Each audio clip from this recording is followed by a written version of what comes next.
Good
morning, everyone.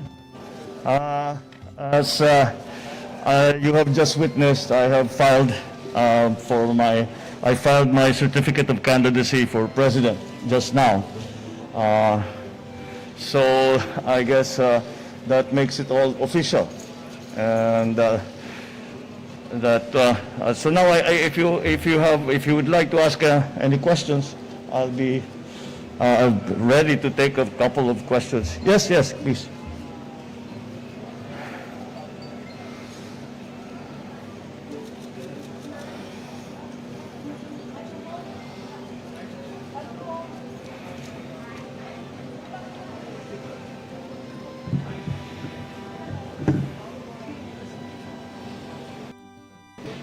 Sir, I'm Tina Panganiban Perez from GMA. Oh, yes, of course. Hello. May we know if you have a running mate and if you're fielding a full slate? And also, sir, you're the third aspirant with the family name of Marcos to file for the presidential elections. Yeah. What do you plan to do about the other two candidates, sir?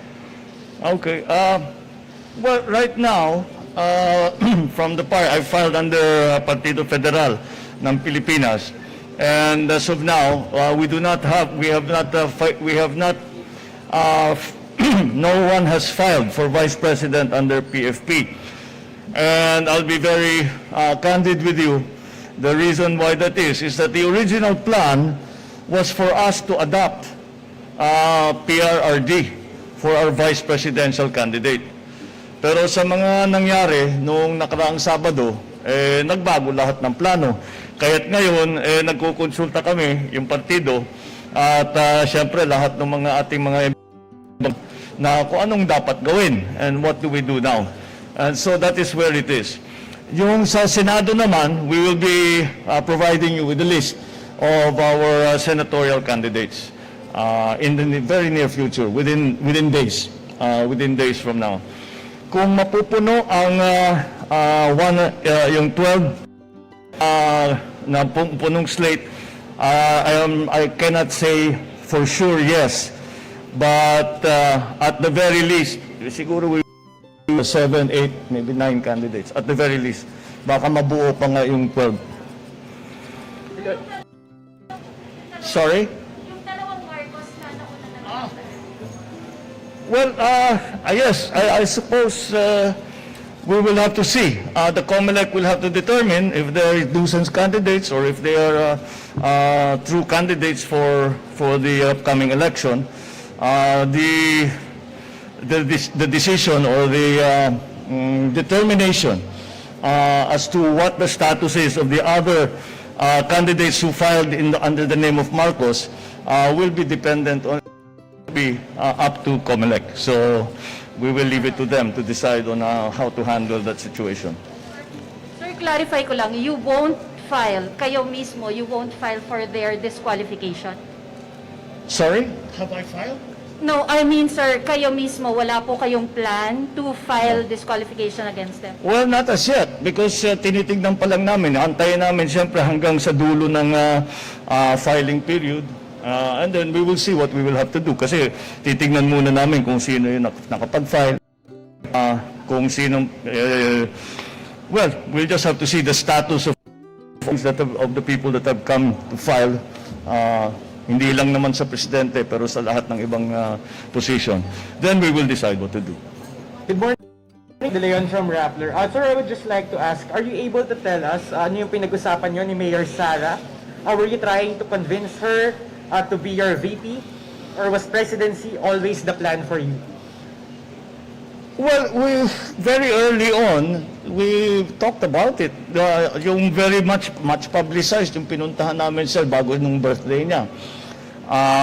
We talked about politics but no specifics. And since then, hindi na kami nag-usap sa specifics. Yung mga ganyang klaseng usapan, ikaw mag-presidente, ako mag-vice, ikaw mag-vice, ako mag-president. Wala kaming hindi na umabot yung usapan. Sir, are you considering Senator Bongo as your VP? Are you considering Senator Bongo as your VP? Bong. Bong to the third power. Baka pwede rin, we'll see. Kaya nga, nagulat, siguro pati kayo, lahat naman tayo, nagulat yung mga pangyayari nung Sabado eh. So we still have to determine what the effects of all of that will be, not only on me, but also the rest of the candidates in our party specifically. Yeah. Ano po mangyayari doon sa motion for reconsideration ninyo for the VP protest? Is that considered withdrawn with your filing of COC? I believe the Miriam doctrine is when you take your oath, that you rather it becomes smooth. It becomes smooth. The protest becomes smooth after the election when you have won your position and you take your oath.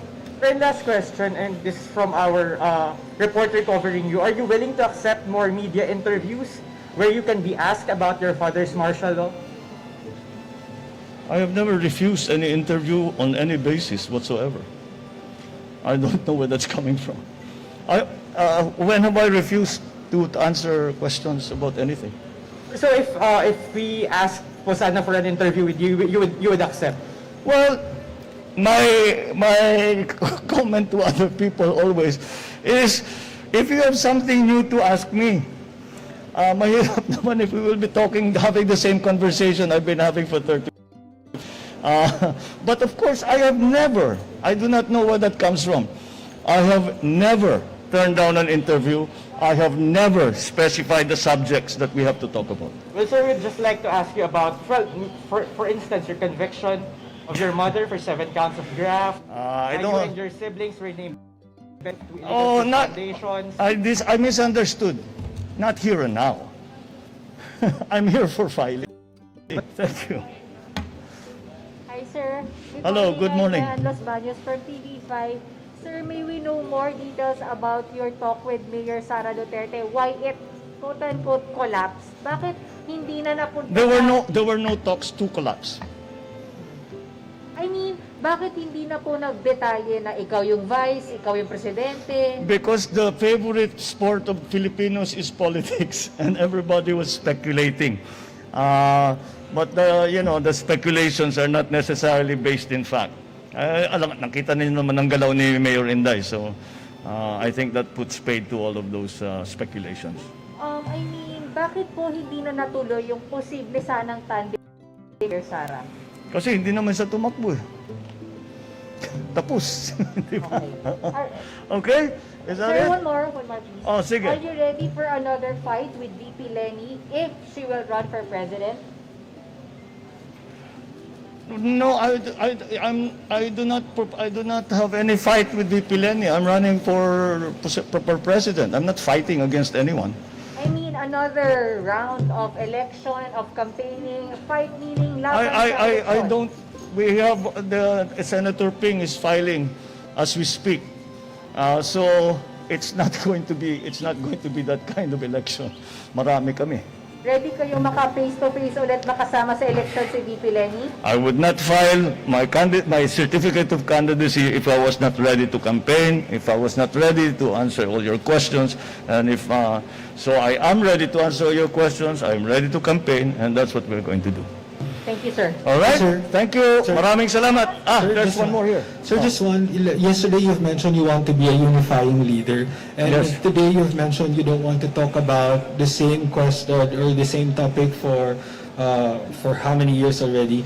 And now, how would you like to become a unifying leader when there are still these questions running around?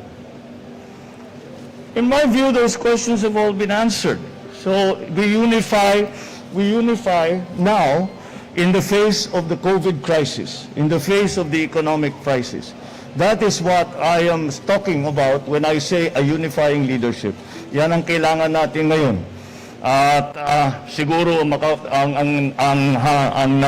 hangarin ko, ang layunin ko ay makapagbigay ng tinatawag nga na unifying leadership para magkaisa ang mga Pilipino, harapin natin itong COVID, harapin natin ang pag-ahon at pagbukas ng ating ekonomiya. Yun ang aking layunin. Yun ang ating pangarap para dito sa. That is why I call it a unifying leadership because it requires leadership a leadership that unifies the country, does not polarize the country. All right, sir.